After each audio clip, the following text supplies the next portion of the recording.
Тэр үндсэн хуулийн өдөр гэдэг бол бүгд найрамдах засаглалыг шинээр тунхагласан ийм өдөр гэж бас ойлгох ёстой.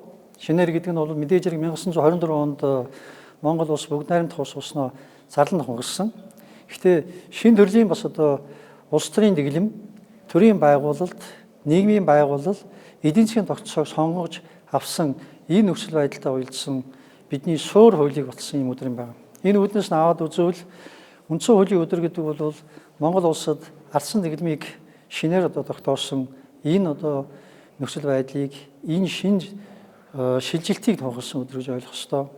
Эдийн засгийн тогтолцоо буюу бид хувийн бичлэгийг шинээр хүлэмжшүүлсэн ийм одоо бас өдөр гэж ойлгох ёстой.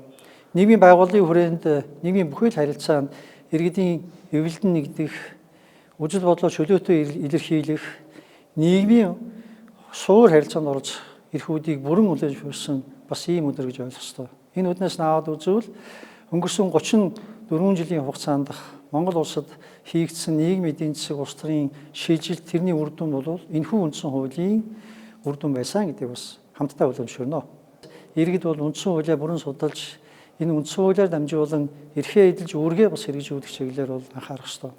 Улс төрчдийн хувьд бол төрийн байгуулалтынхаа хүрээнд нэг ялангуяа бид улсын их хурл, засгийн газар, төрийн тэргуун болсон ерөнхийлөгч, төрийн одоо гол одоо шүүх эрх мэдлийг хэрэгжүүлэх байгууллагуудын эрх үүргийг бас сайн мэдж энэгээр дамжуулсан байдлаар төрийн үйл ажиллагааг бүрэн одоо залгуулах боломжтой учраас улс төрчид төрийн албан агч бас үндсэн хуулиа бүрэн судалж, бүрэн одоо сахин биелүүлэх зайлшгүй шаардлага байна.